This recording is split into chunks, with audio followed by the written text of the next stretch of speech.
gracias por la invitación. En primer lugar, siempre hablar de Manuel Ugarte es una alegría y encontrar compañeros y compañeras inquietos por conocer su obra también. La verdad es que es un personaje que es aún desconocido, ¿no? Todavía, al día de hoy, muy pocos conocen quién fue, cuál fue su obra, cuál fue su importancia, y uno podría decir, bueno, tal vez no realizó ninguna obra destacada como para haberse ganado, ¿no?, un lugar en la historia y en la historia de América Latina. Sin embargo, cuando uno comienza a introducirse y a conocer su obra, encuentra algunos hechos que son imposibles de ignorar.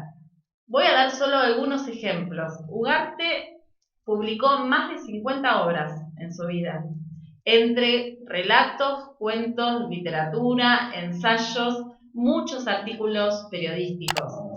Manuel Ugarte se entrevistó con una gran cantidad de políticos y de referentes del mundo de sus años, ¿no?, de los años más destacados de su acción política, como por ejemplo con el presidente de México, con referentes estudiantiles de diferentes países de la región.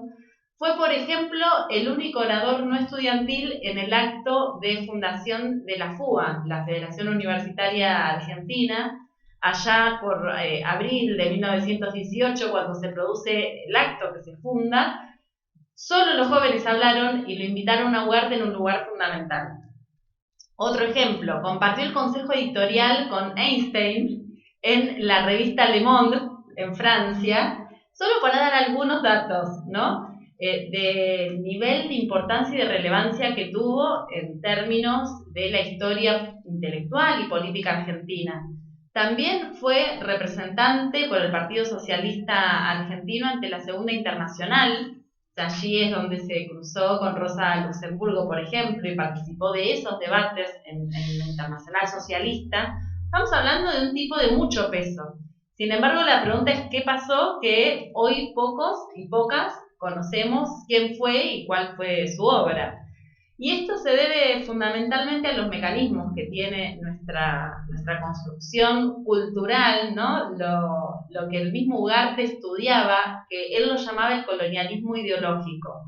Él ahora vamos a contar un poco sobre su vida, pero desde muy temprana edad comenzó a observar que en la escuela, en la universidad y en los ámbitos culturales de la Argentina, pero él intuía que también del resto de América Latina, se estudiaba mucho más Europa, se conocía mucho más lo que pasaba en otras latitudes que lo que pasaba en nuestros países y en los pueblos hermanos de la región. Entonces, desde época muy temprana comenzó a preocuparse por esta situación. Pero ¿quién fue Ugarte, no?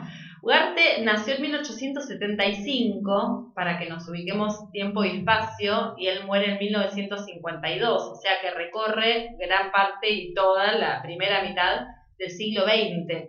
Pensemos que en el 75 es el mismo año en que muere Felipe Varela. Hacía muy poco que había, por ejemplo, muerto Felipe Varela. Es decir, es un hombre que nace en el momento en el cual habían terminado las guerras civiles, ¿no?, latinoamericanas y suramericanas, muy pocos años después de que hubiese terminado la guerra del Paraguay, esa guerra infame donde Mitre a la cabeza y junto a Uruguay, junto a Brasil, van en contra del pueblo paraguayo, que hasta ese momento era el más avanzado de toda América del Sur, ¿no? Estamos en ese momento donde se está consolidando la Argentina agroexportadora, la Argentina en manos de una oligarquía muy poderosa que va a gobernar hasta 1916 con la emergencia del radicalismo. Ugarte nace en Flores, en la quinta familiar, y pertenecía a una familia muy adinerada. Su padre, Flor Ugarte, era un hombre con muchos contactos dentro del Partido Conservador. Era una familia que realmente tenía acceso a una educación de muchísima calidad.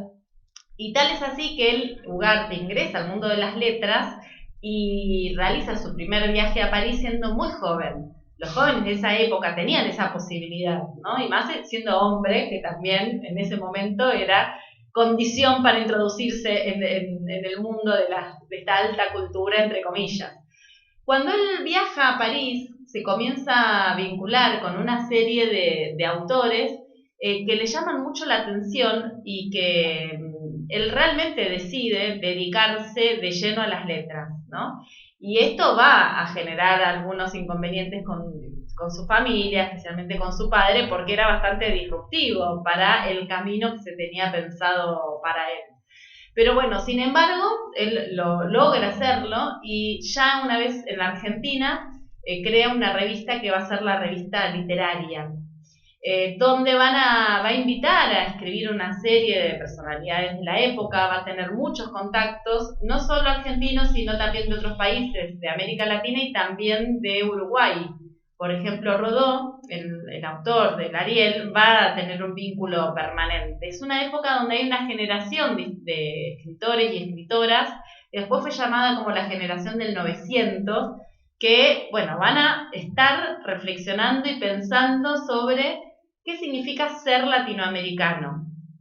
Y también van a estar pensando y mirando qué es lo que está ocurriendo en Estados Unidos en relación a América. Es una generación, una de las primeras generaciones, después de la independencia, que construyen un antiimperialismo muy definido y muy claro. Esto Ugarte lo ve por primera vez cuando viaja a los Estados Unidos, 1898. En ese momento se estaba dando la guerra entre España y justamente los Estados Unidos, y se estaba dando la independencia de Cuba, ¿no? en toda esa época.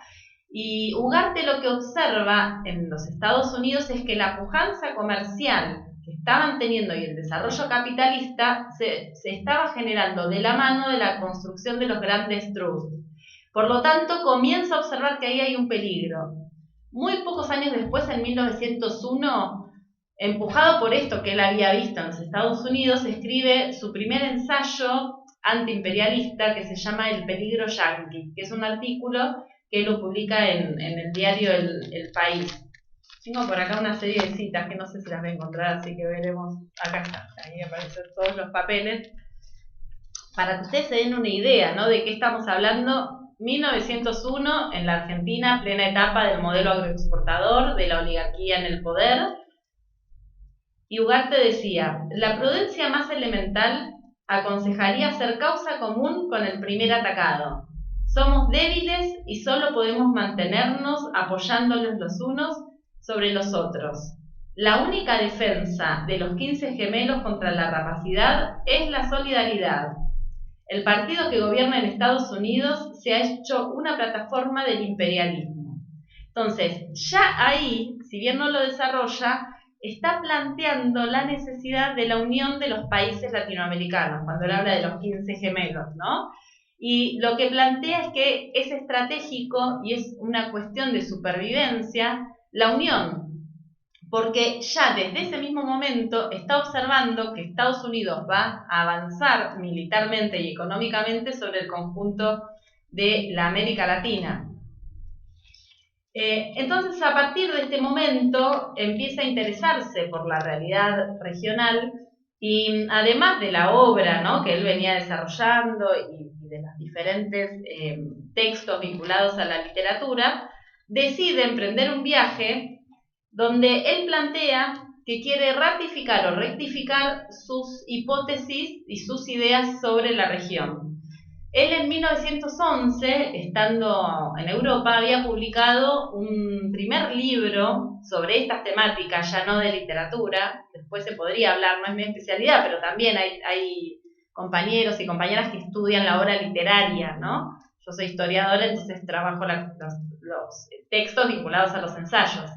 Pero él en ese libro, 1911, se llama El porvenir de América Latina. Allí es donde genera y profundiza este concepto de la historia latinoamericana y de la unidad, y plantea 4 o 5 cuestiones claves que me parece que es muy importante para tener en cuenta para analizar el resto de la obra de Ugarte.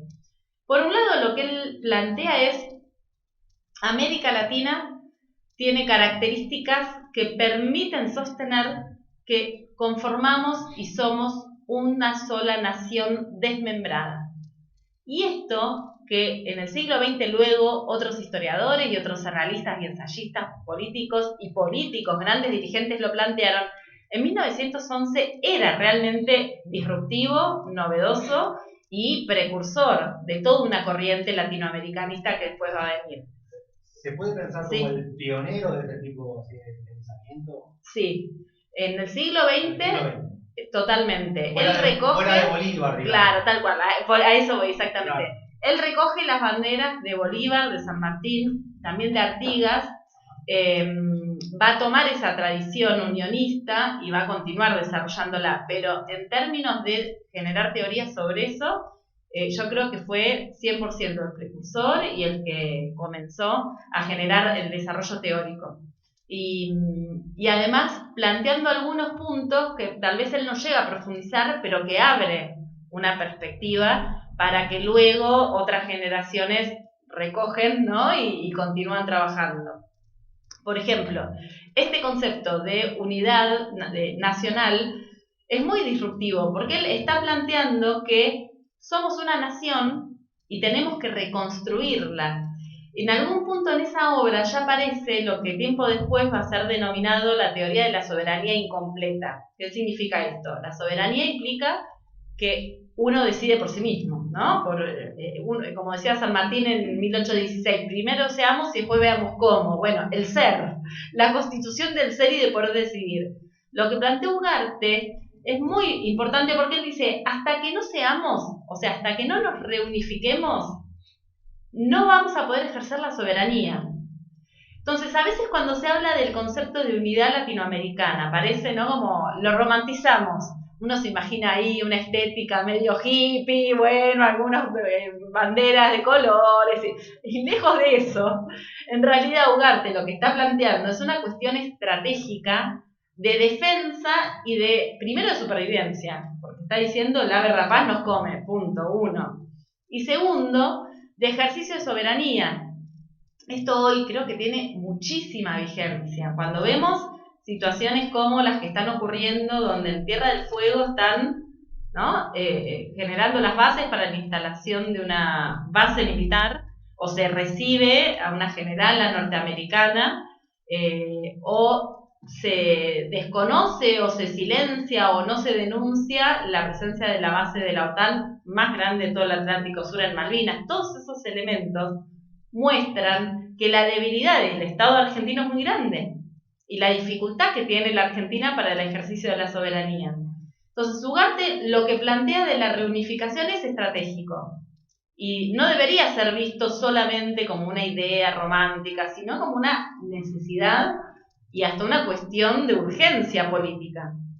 Esto por un lado como una idea importante. Después tiene otro aporte en esa obra que está vinculado a la identidad. Él dice, ¿por qué somos una nación? Porque desde el momento de la conquista, denunciando la violencia, no reivindica eso, sino que explica, bueno, obviamente, ¿no? la conquista violenta, las matanzas a los pueblos originarios, etcétera, pero lo que plantea es que a partir de ese momento toda América se encuentra vinculada por el mismo hecho colonial. Y con la particularidad que, a diferencia del norte, aquí se produce el mestizaje. Por lo tanto, vamos a encontrar pueblos muy diversos. Y él dice, nosotros somos negros, somos indios, somos godos por los españoles, ¿no? Somos todo eso y no queremos ser otra cosa. Hay una reivindicación de la identidad latina que contrapone todo el tiempo con la identidad sajona, y lo que plantea es que tiene una riqueza, esto mismo después lo va a decir Vasconcelos, Rufino Blanco Fombón en Venezuela. Vasconcelos, un gran pensador mexicano que se sumó a las filas de la revolución, hizo una revolución educativa allí. Él hablaba de la raza cósmica, ¿no? Bueno, todas estas ideas, Scalabrini Ortiz acá hablaba de lo multígeno, de la diversidad latinoamericana. Y él planteaba que la diversidad, lejos de ser un impedimento para la unidad, era justamente lo que nos hermanaba. Porque él decía, si uno va a los países europeos, va a encontrar más diferencias dentro de, por ejemplo, dentro de España, ¿no? Dentro de España, inclusive en el idioma, que entre un mexicano y un argentino. Entonces insistía que esa diversidad no podía ser causa de la separación, sino al contrario. Este es otro punto importante vinculado a lo cultural. Después, un tercer punto importante de esa obra es la lectura historiográfica que él hace, porque es uno de los primeros en plantear, que después el revisionismo histórico lo toma, el revisionismo histórico de los años 40, 50, y específicamente el revisionismo de izquierda nacional, que va a ser fundado, entre otros, por Abelardo Ramos, ¿sí? en los años 50, también lo retoma, pero Ugarte lo que plantea es que la historia de América hay que leerla junto a la historia de España. Entonces él dice, desde el momento de las revoluciones, en realidad las revoluciones en 1808, 1810 de América, se dan junto a la Revolución Española de 1808 en contra del invasor francés. Y en 1910 en Barcelona da una conferencia, el 25 de mayo, justo cuando acá era el centenario, que teníamos a la infanta de invitada, ¿no? Como toda la cuestión del festejo de la oligarquía, mientras que había estado el sitio y metían palos en el puerto. En ese momento Ugarte da una conferencia donde plantea la lucha de esos primeros años en América Latina fue una lucha ideológica y no separatista, porque si no, no podríamos entender muchas de las cuestiones de 1810, como por ejemplo, por qué en la primera junta hay 2 españoles.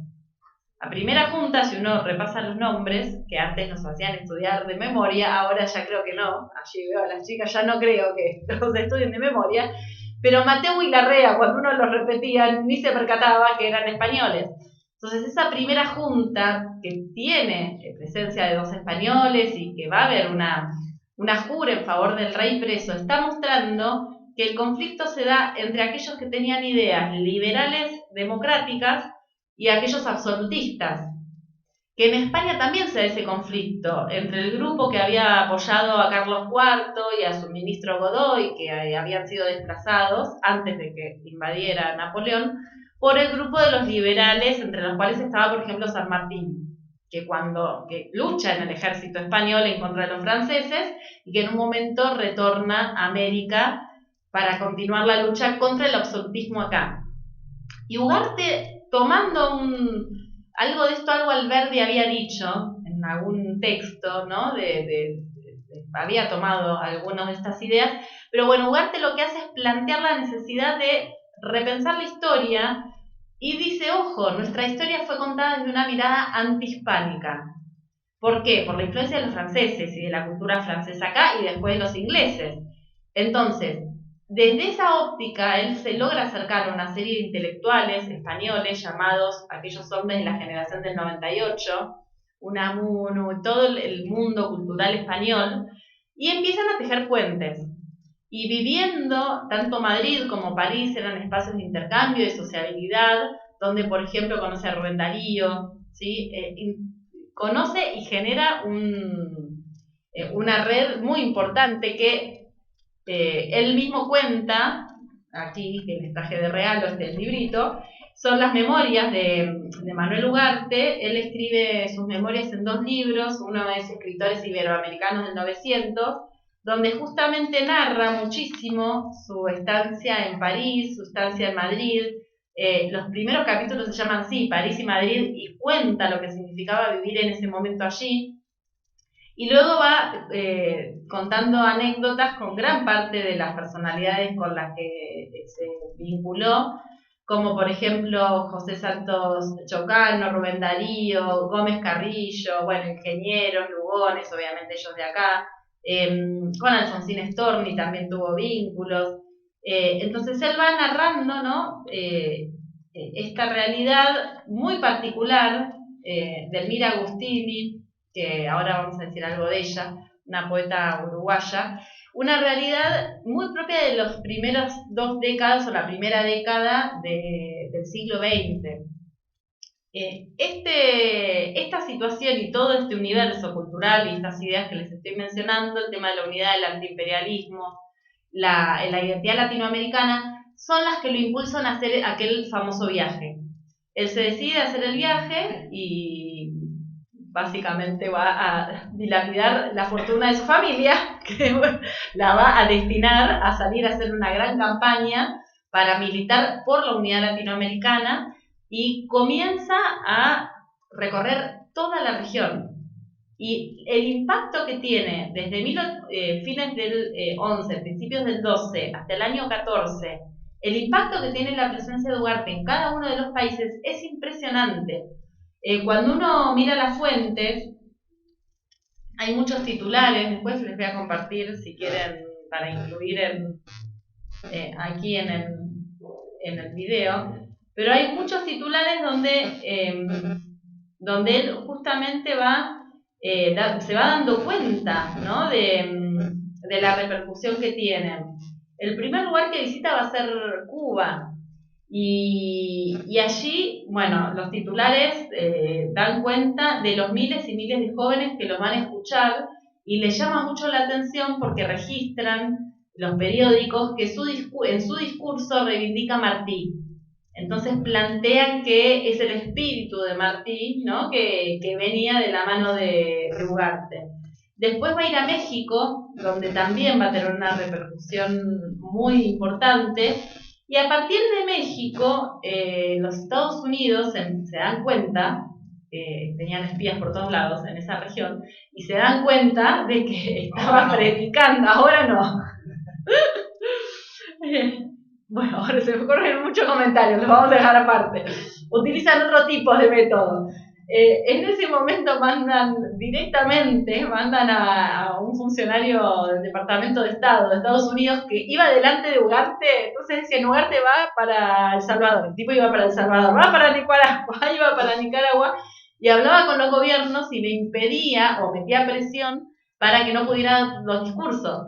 Entonces, o no le dejaban entrar, o entraba y no le habilitaban los teatros, y entonces organizaba escenarios improvisados, como por ejemplo el balcón de uno de los hoteles donde se hospedó, que es uno de los hechos más importantes en México, que él queda muy impactado, Ugarte, porque bueno, se llenó de una multitud, se congregó para ir a verlo, la mayoría estudiantes, que lo conocían y habían leído mucho su obra. Cuando uno comienza a ver este recorrido, realmente llama muchísimo la atención y vuelve esta pregunta, ¿no? de cómo puede ser que este hombre hoy no lo conozcamos o que no haya tenido una trascendencia mayor, ¿no? A ver si encuentro el titular de... Investigado del Departamento de Estado Colectivo. Sí, bueno, tiempo después. Dice, actitud de la América Latina ante el peligro yanqui, la sensacional conferencia de Manuel Ugarte, ni tenor ni acróbata de la oratoria.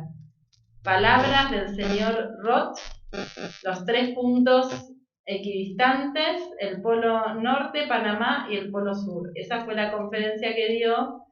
Esto va a ser, creo que en Venezuela. Bueno, y aquí hay otro, también, otro periódico. Bueno, hay mucha documentación que esta la compiló Norberto Galazo, ¿sí? Que fue su gran biógrafo. Norberto publica este libro, 1974, que va a ser un libro perseguido, va a estar en las listas negras de la dictadura, y de hecho muchos ejemplares van a ser quemados durante la última dictadura cívico-militar. Y en este libro Norberto accede al archivo de Ugarte, que hoy se encuentra bajo resguardo en el AGN, en el Archivo General de la Nación, y allí está toda esta documentación, las cartas con los frentes estudiantiles de toda la región que lo van recibiendo. Están también los titulares que el mismo Ugarte iba guardando. Realmente es una campaña que tiene un efecto muy fuerte y muy grande. ¿Qué es lo que pasa? Cuando llega a la Argentina, ¿qué tenderíamos a pensar? Bueno, un éxito total, va a ser recibido como, ¿no? Por lo menos se lo recibe el presidente. Bueno, no solo no lo recibió el presidente, sino que el Partido Socialista, que era su fuerza política, él era socialista cuando estaba en Europa, además de toda la parte cultural y literaria, se había acercado al socialismo, especialmente a la línea de Bernstein, que era un socialismo reformista, ¿no? Y había sido discípulo de Jean Jaurès. Entonces en ese universo se encontraba con ideas de igualdad social, de justicia, etc. En la Argentina estaba afiliado al socialismo, y cuando llega el socialismo en su órgano de prensa, que era La Vanguardia, Justo estaba. se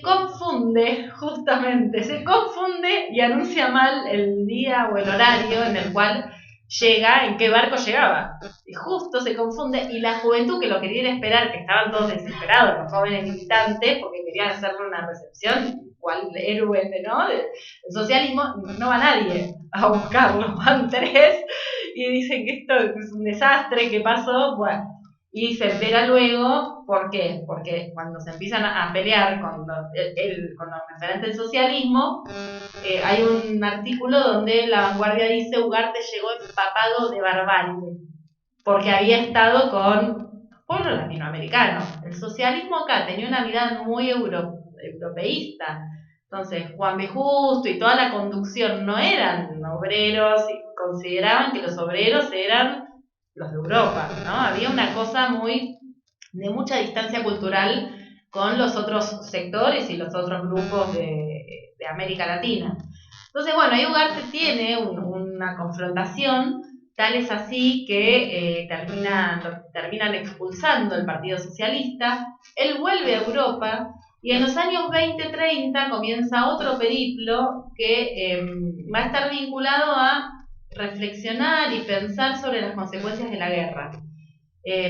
Publica una serie de artículos que son muy valiosos por realmente el nivel, ¿no? de precisión con el que aborda algunas temáticas, donde básicamente lo que va a analizar es el mundo que ya no existía. Después van a ser publicados en el libro La Patria Grande, ¿sí? Que bueno, aquí también lo reeditamos en la Universidad Nacional de Lanús junto al Porvenir de América Latina que yo les mencioné, que fue el del 11, y la reconstrucción de Hispanoamérica.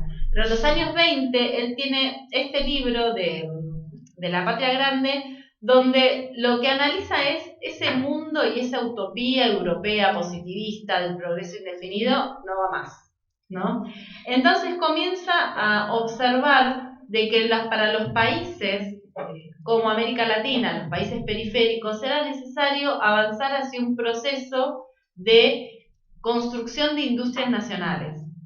Entonces se empieza a escribir y a desarrollar un programa que podríamos decir de nacionalismo económico, que ya había adelantado, bueno, hay muchas cosas que pasamos de largo, ¿no? Porque ya lo había adelantado en un momento cuando él está en Buenos Aires, después de su campaña, va a crear un periódico que se llamaba El Diario de la Patria, en el cual termina de consumirse todos la fortuna familiar. Con eso ya directamente lo funde.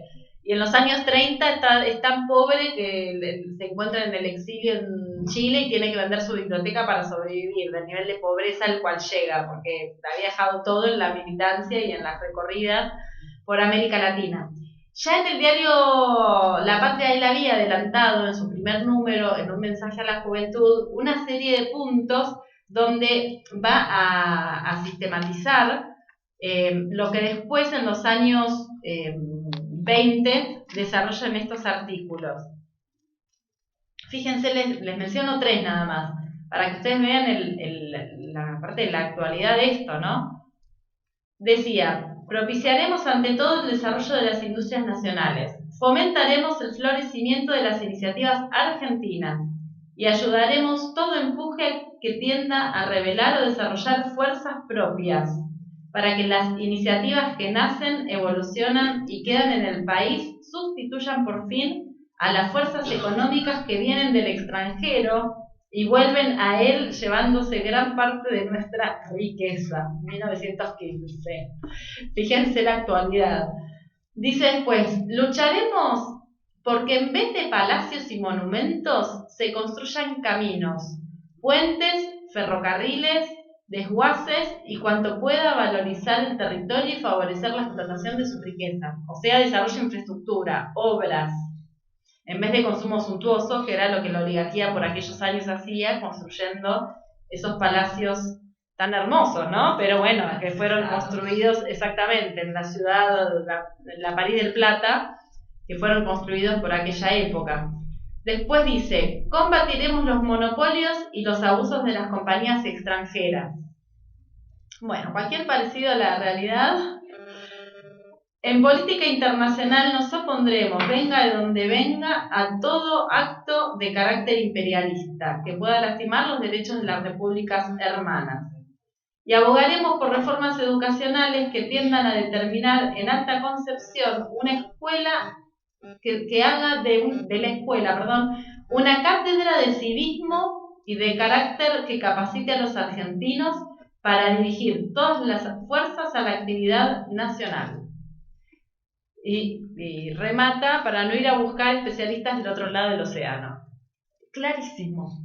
Desarrollo y una concepción de industria, de infraestructura, de soberanía educacional, de mirada y de integración hacia la patria grande. La patria grande, ese término, fue acuñado por él.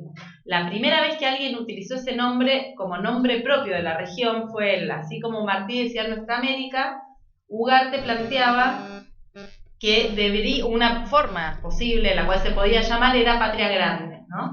Si bien es un concepto que ya en Artigas, en San Martín aparecía como Nuestra América o la patria grande, pero no como nombre propio, sino como concepto. Ugarte lo usa como nombre propio. Entonces, en estos años, entre guerras, ¿sí?, va a tener esta sensibilidad de observar todo lo que se estaba destruyendo y la oportunidad para los países semicoloniales como el nuestro de poder emprender otros caminos, porque las grandes potencias se encontraban en guerra. Lo que pasa es que el contexto argentino políticamente le era muy hostil. Por lo tanto, después del golpe del 30, él vuelve a irse, en un momento retorna, pero vuelve a ser excluido y expulsado de nuevo por el socialismo, ya después se va y no vuelve, de hecho esa es la última. Y estando en Chile, por momentos se deprime mucho, era una generación con finales muy trágicos. Piensa en el final de Alfonsina Storni, ¿no? El suicidio era... muchos de sus amigos se habían suicidado en esos años y a él realmente había sido muy, muy, muy duro transitar toda esa experiencia. Quienes lo van a visitar en Chile lo encuentran realmente con muchas miserias y muy mal, siendo un escritor tan reconocido que Gabriela Mistral, que era una escritora chilena, en su momento lo propuso a él como Premio Nacional de la Literatura y obtuvo un montón de apoyos. Lo que pasa es que obviamente los gobiernos no eran afines a estas ideas socialistas de un socialismo latinoamericano, ¿no?, que era su particularidad. No iba ni con los socialistas ni con los liberales, era como que estaba en este espacio muy propio de las ideas latinoamericanistas. Estando en Chile entonces es que lo encuentra el 43 y luego el 45, cuando emerge el peronismo. El 17 de octubre del 45, él se sorprende, venía siguiendo las noticias muy atentamente, se sorprende cuando se entera de este movimiento obrero para liberar al coronel, ¿no?, que los había apoyado durante sus cargos en los últimos 3 años, y decide venir a entrevistarse con Perón, porque lo ve con buenos ojos. Allí hay una figura clave, que es Ernesto Palacios, que lo va a llevar a la Casa Rosada, donde se encuentran, y donde Perón lo saluda de manera muy afectuosa, reconociéndolo como maestro y reconociendo que conocía su obra, que lo había leído, y estuvieron conversando sobre diversas cuestiones. Según Ernesto Palacios, que estuvo presente, fue un tema importante la cuestión económica y la necesidad de industrializar el país, tema que Ugarte, desde esta época que yo les comento, lo había pensado mucho, y Perón, a modo de reconocimiento, Ugarte ya era grande, lo nombra embajador. Entonces va a ser embajador, va a estar en México, en Nicaragua y en Cuba en diferentes momentos, países que además a él lo querían mucho por toda la historia previa. Él luego, a lo largo de los años, retorna en diferentes momentos, especialmente en México, donde de la mano de la Revolución Mexicana los estudiantes lo van a invitar en varias oportunidades, y él además va a crear asociaciones latinoamericanas, esto antes, ¿no?, en los años anteriores, en los años 10, 20, por lo tanto va a tener ahí toda una red de conocimiento que lo van a recibir muy bien.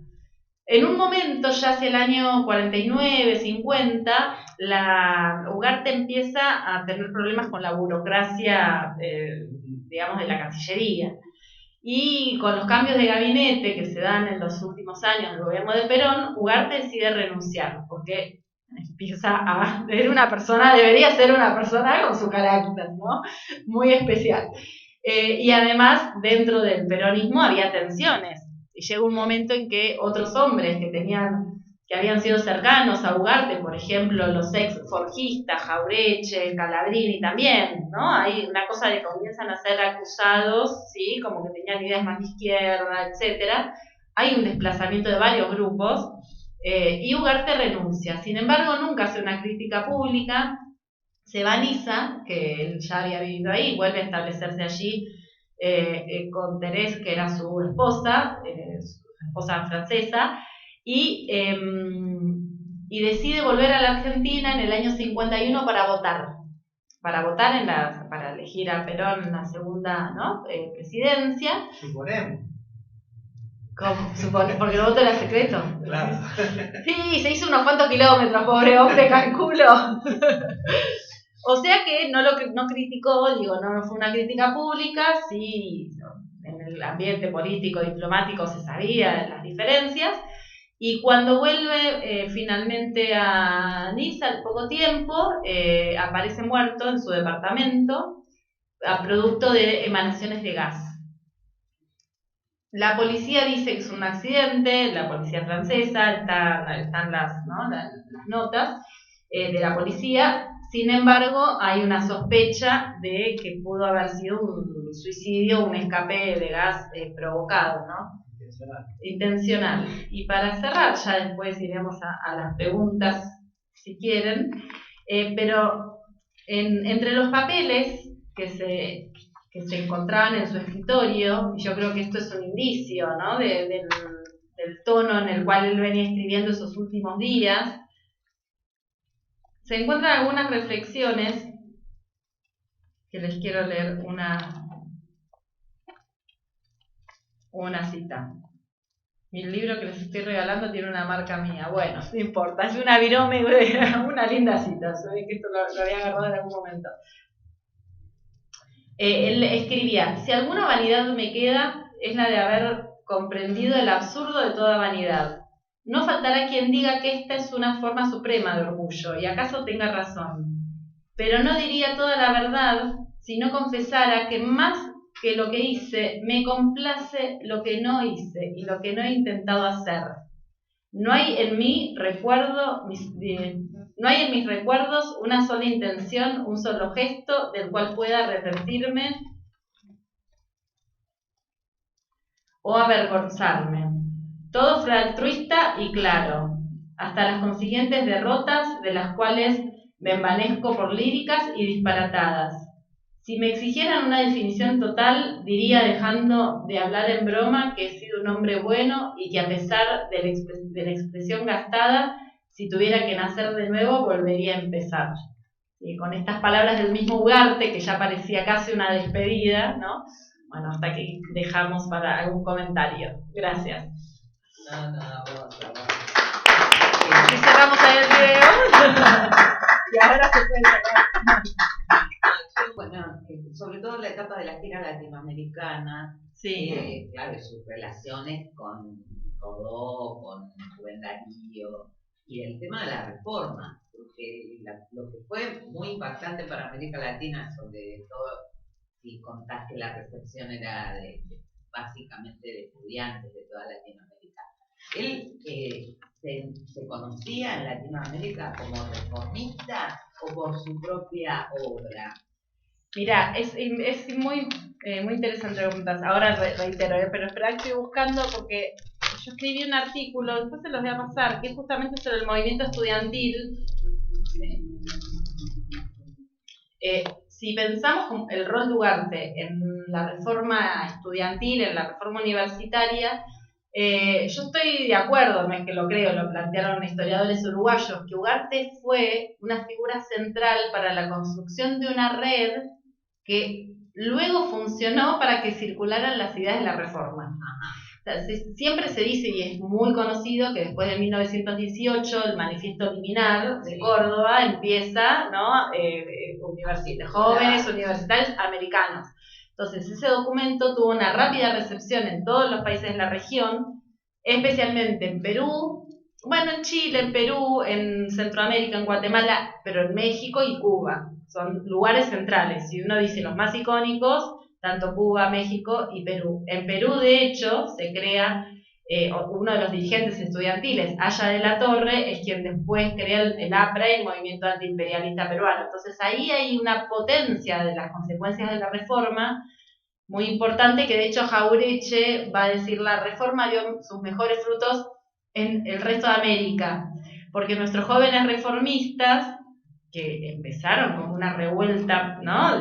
Americanista, antiimperialista, con el tiempo se volvieron anti-irigoyenistas. Y en el 30 estuvieron bancando el golpe. En cambio, en el resto de los países de América, por ejemplo en Perú y Cuba, esa tradición reformista se unió luego con los movimientos populares y con la izquierda.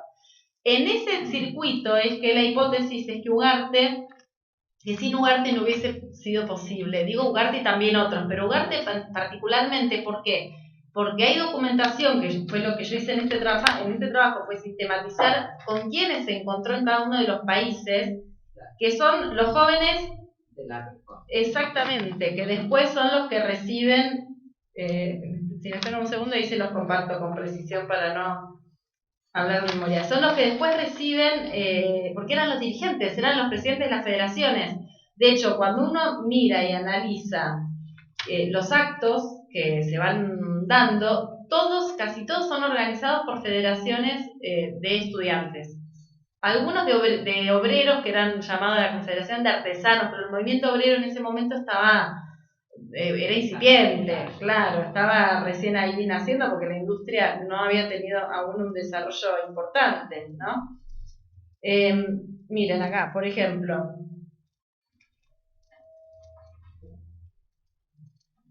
bueno, Sergio Lavilla, Guerra Núñez, Martínez Alonso, Roger de Lauría.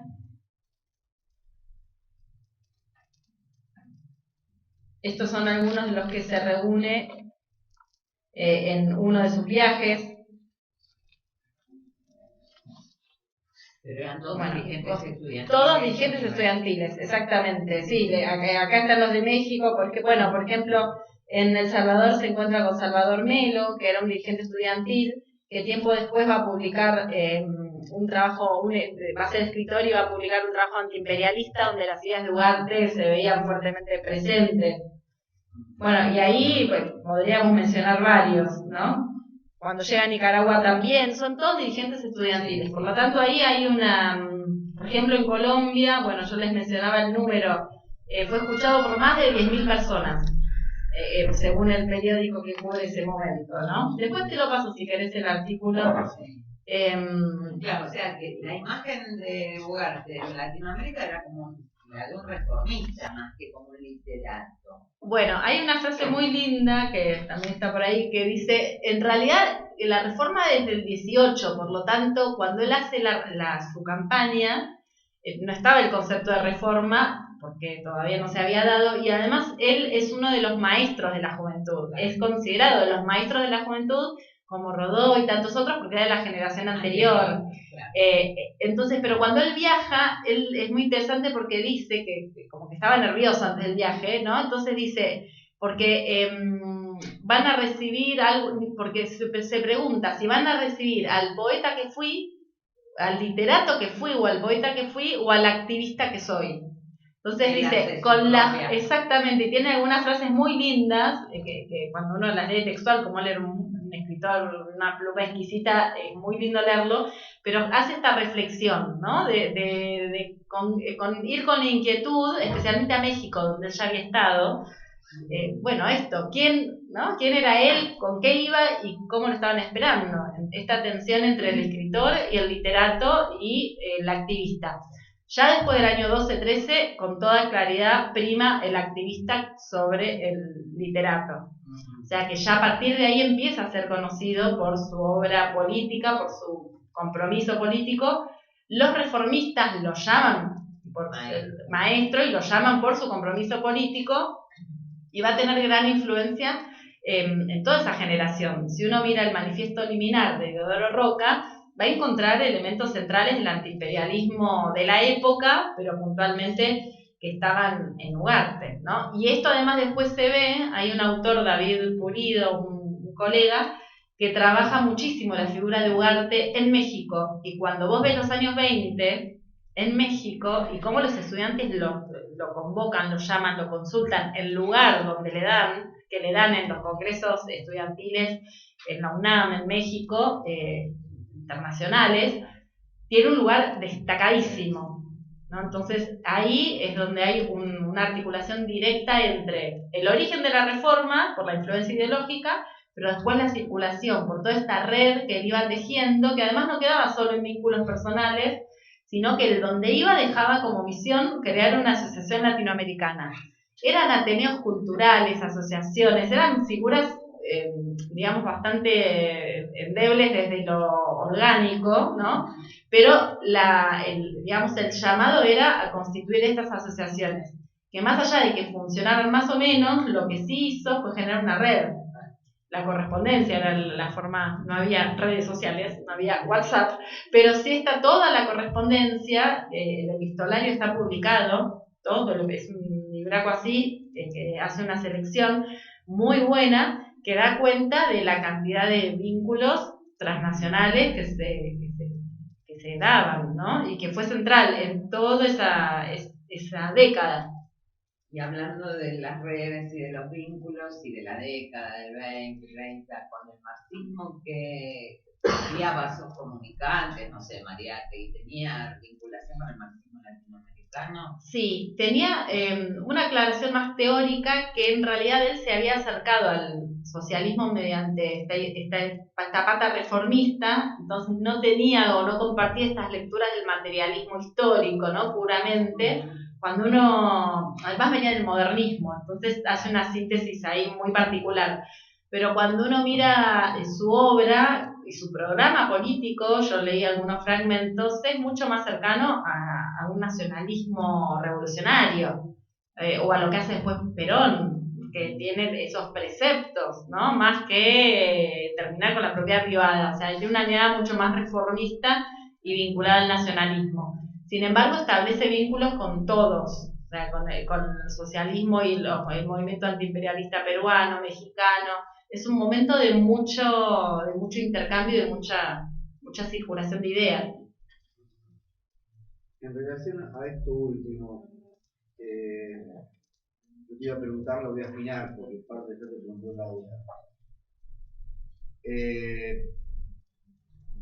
En base a lo que dijiste, puedo suponer, digamos, pero me gustaría que vos te explases, ¿cómo recibió la Revolución Rusa en este contexto, digamos, ¿no? O sea, aclaraste que estaba más cerca de un nacionalismo revolucionario que un materialismo histórico. Entonces, sí. ¿Hay referencias o directamente el tipo la ignora, no le pasa, digamos? Ugarte, sí, es impresionante. La idea de Ugarte, por eso, donde uno se mete, es como decir, ¿cómo hizo este hombre? Ugarte es invitado a un viaje oficial por la URSS para conocer de primera mano la revolución. Vieron los viajes que hacían para llevar a intelectuales, artistas, y viaja junto a Diego Rivera. O sea, imagínense lo que sería eso, ¿no? Ese viaje. Lo que llama la atención es que no hay una gran cantidad de textos escritos, comentarios, o sea, no se mete, por lo menos en el mundo de las letras, en reflexionar críticamente sobre estas experiencias y sobre la lectura sobre la URSS. No deja testimonio. Entonces uno podría preguntarse, bueno, la mirada yo creo que estaba dada por esto que decíamos antes, ¿no? Por una lectura vinculada desde su perspectiva a un socialismo reformista, a la búsqueda de un socialismo latinoamericano con características latinoamericanas, y en algún punto no debe haber, esto ya es como una hipótesis, ¿no? Pero no debe haber sido debe haber sido una situación donde hay algo de una otredad importante, ¿no? De algo de lo ajeno. Pero bueno, es interesante porque fue sí invitado junto a a Diego Rivera. Así que parece que a los dos les gustaba mucho salir de juerga. Eso parece. De Rivera no sé bien, pero de Ugarte era demasiado muy salidor. no muy salidor. Por eso, pero no lo he estudiado. Eso es de lo que escuché por todos lados. Pero no, muy bien. Bueno, no, y con respecto al peronismo, indudablemente apoyó al peronismo, el plan de gobierno, qué sé yo, y Perón además de simbólicamente ponerlo como embajador, tenía algún tipo de injerencia, de consulta o algo, participó en alguna instancia, ¿no? Perón conocía mucho la obra de Ugarte. Ahí es difícil saber hasta dónde las políticas públicas de Perón estuvieron influenciadas eso es algo que a mí me resulta fascinante, el campo que estudia los orígenes y las fuentes intelectuales ¿no? O sea, de dónde Perón sacó todas sus ideas. Siempre hay algo de originalidad en los grandes líderes y en los movimientos políticos, pero también obviamente parten de bases puntuales, ¿no? En el caso de Perón tenía toda su formación vinculada a la historia militar, a las teorías de defensa, a la geopolítica europea, a una serie de mundos, de lecturas distintos, entre los cuales sin duda se encontraba Ugarte. Uno no podría decir, bueno, cuánto influenció o no, pero no cabe duda que la tercera posición, el proyecto del ABC, el discurso de Perón de la Escuela de Guerra, donde plantea la unidad entre Argentina, Brasil y Chile, toda esa mirada geopolítica, Perón lo que decía es que se tenían que unir estos tres países del sur para comenzar a aglutinar y empujar la unidad de toda la región, ¿no? Y es este concepto que yo decía al principio de soberanía incompleta, por lo tanto, cuánto tomó de ahí, cuánto de otros lugares, pero yo creo que sin dudas es una influencia importante. No era consultado en términos de política cotidiana, Ugarte era grande, ya había realizado su obra, estaba como embajador, por lo tanto no tenía una participación cotidiana, pero sí el reconocimiento y sí por parte de Ugarte una caracterización muy parecida a la de Jauretche, de apoyo y de interpretar al movimiento peronista como un movimiento de popular y de búsqueda de la justicia, que era lo que en última instancia lo guiaba a Ugarte, ¿no? En relación a esto del peronismo, ¿hay testimonios de Ugarte haciendo referencia al peronismo, caracterizándolo, opinando sobre el peronismo? Bueno, hay algunos, más que de él, de los diálogos que él tuvo, ¿no?, con otros, y en alguna de las correspondencias, donde él dice, a ver si encuentro, hay otro artículo, si puedo leer el textual, lo pueden googlear, ya que está, lo recomiendo, es un artículo, ahí les voy a decir, se llama De Ugarte a Perón, el sueño de la unidad continental, que está en la revista digital de Lanús, justamente, y allí yo reproduzco, aquí está, algunas declaraciones de Ugarte que hizo al periódico Democracia, donde dice sobre el peronismo, justamente. Ha empezado para nuestro país un gran despertar. Democracia como la que ha traído Perón nunca vimos en nuestra tierra. Con él estamos los demócratas que no tenemos tendencia a preservar a los grandes capitalistas y a los restos de la oligarquía. O sea, es explícito. Y después cuenta, cuando sale de la entrevista con Perón, cuando Ugarte manifestó que me conocía en términos que colmaron la inevitable vanidad del escritor. Como dicen que lo recibió como bueno, ¿no?, una cosa de reconocimiento, que lo conocía, exactamente. Lo que sí no llegó ya, que en esos años ya Ugarte no estaba escribiendo, seguía con sus memorias, seguía con algunas cosas, pero le quedan algunos trabajos inconclusos, pero no hay un texto que se pone a escribir y analizar, en términos sociológicos, históricos, al peronismo, sin las reflexiones dadas a la prensa. ¿sí? Y eso es valioso porque siempre, cuando hablamos del peronismo, siempre hay algunos que quieren, detractores que dicen, no, bueno, pero hay que ver si Ugarte, bueno, vamos a la fuente, ¿no? ¿Qué es lo que dijo sobre esto? ¿A qué edad murió? Y del 75 al 52 tenía, ahora se 1875 a 1952, matemática, como dicen, soy de historia. Sí, era grande, en esa época, ya cuando asume, o sea, ya en el 46, era un tipo grande, en esa Está época... cerca de los 80 también, en esa época también. Todavía hoy. No, hoy alguien de 70 es re joven, digamos, pero no, en esa época, ya cerca de los 70, no, era grande. Sí, era grande. Pero bueno, había tenido una vida muy dura también. Respecto de la noción de patria grande, vos dijiste que de alguna manera se lo considera Ugarte como el creador del término, como que mencionando Como nombre propio. Como nombre propio. Del 22. Pero dijiste que como usándolo para caracterizar o más como cualificativo, tenemos los antecedentes de Artigas, San Martín y Bolívar. Nadie ha rastreado ningún otro anterior a Ugarte que haya hecho. Hay un salto muy grande en términos de décadas, de San Martín, Artigas y Bolívar a Ugarte. En el medio como que hay sí, hay un montón. No. Hay un artículo que también escribimos, ahora me doy cuenta que hemos trabajado mucho sobre estos temas. No es que quiero ser autorreferencial, pero sintetizamos, además hacemos un trabajo en la universidad de muchas síntesis para poder difundir en textos cortos todas estas cosas. Y hay un texto que escribimos que es Historia de los Nombres de América Latina, que es un texto corto que releva de esto que decís vos. Sí, efectivamente, durante todo el siglo XIX hay un debate muy intenso sobre cómo llamar a la región. Yo creo que porque estamos en un momento de formación de la patria y de qué éramos, entonces había ahí una cantidad de tensiones muy propias de la época.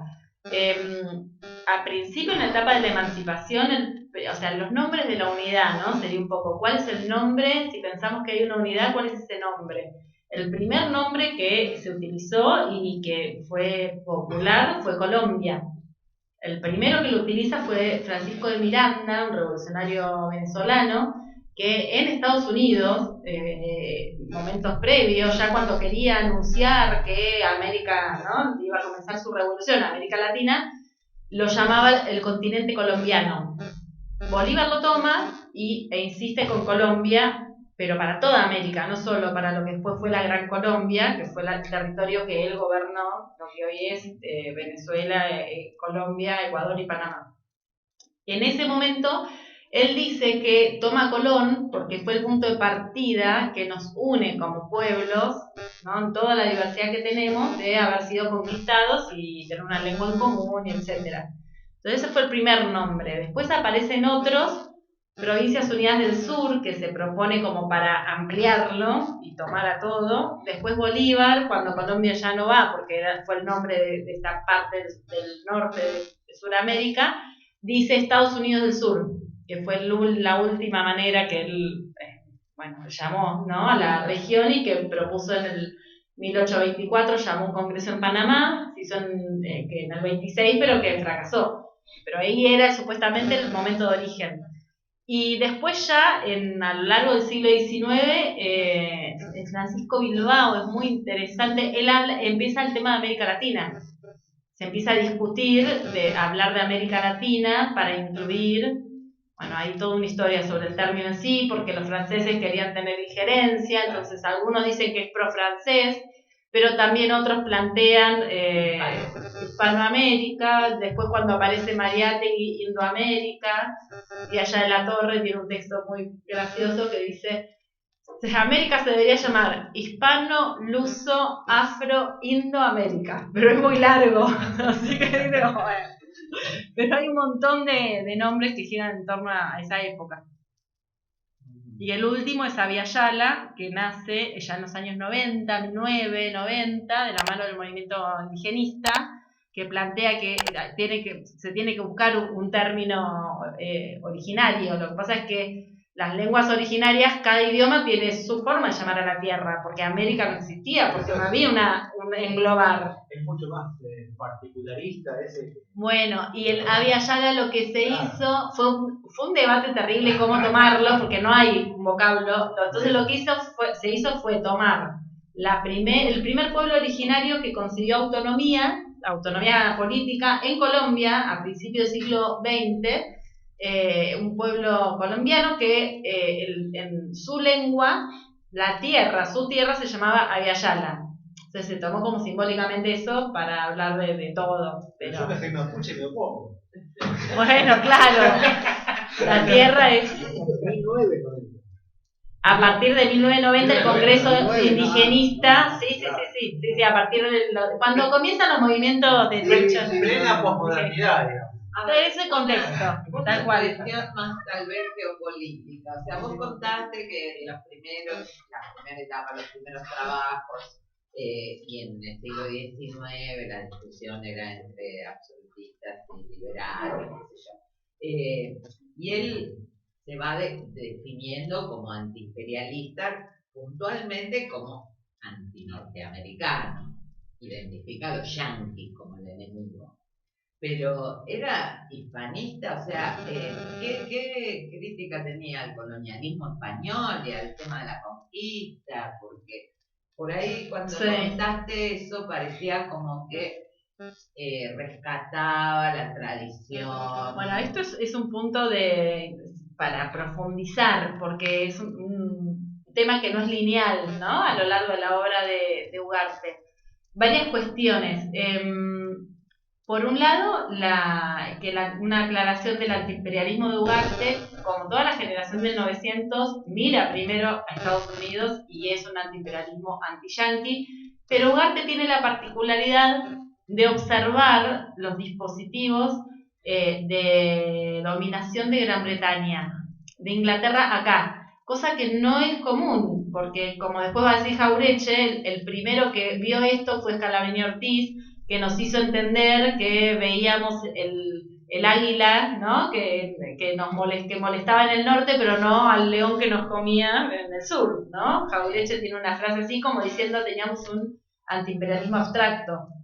No veíamos a Inglaterra y era más fácil ser antiimperialista, putear a los yanquis acá, total, acá los resortes económicos los tenían los ingleses. Y Ugarte escribe algunos artículos sobre esto, inclusive sobre la diplomacia y sobre el tema de los ferrocarriles, y los publica en el periódico Señales, que era el periódico de Forja, que tenía el grupo forjista.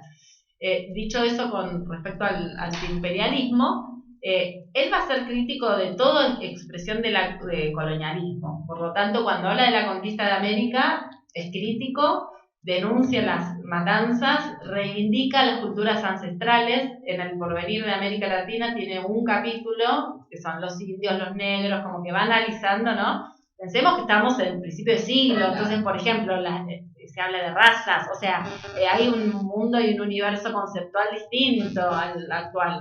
Pero hay una reivindicación de las culturas y de la complejidad de las culturas. Habla, por ejemplo, de desarrollo, de los templos, de la búsqueda de una civilización americana, ¿no?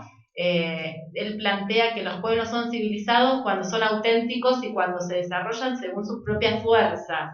Entonces dice, los pueblos americanos y ancestrales están ahí, o sea, debemos tomar, potenciar, y son parte de nuestra fuerza y lo que nos va a llevar a ser una civilización desarrollada. Ahora bien, dicho eso, toda esa generación tiene vínculos con la intelectualidad española, con las cuales los unían varias cosas. Por un lado, el conflicto con los sajón, con los yanquis. Entonces había una cosa de contraponer lo latino y lo sajón, ¿no? Eso es muy de Lariel, muy de Rodó, de decir, ¿no? Lariel y Calibán, la cultura utilitarista, materialista, y nosotros, ¿no? Con nuestros valores y los latinos. Entonces, en ese punto hay un diálogo entre la generación del 98 de allá y la de acá, del 900, Y toda esta relectura que él hace, que toda esta generación hace, sobre valorar el mestizaje, no impide la denuncia del hecho colonial. O sea que ahí hay un punto, sería ni leyenda rosa ni leyenda negra en algún punto, ¿no? Es como decir, bueno, se denuncia la violencia, el hecho colonial, la dominación que existió, y luego se reconoce la riqueza cultural que se produjo en todo ese enjambre que fuimos, de junge. Bueno, gente, hasta aquí dejamos, ¿les parece? Un poco de agua. Bueno. Segundo aplauso.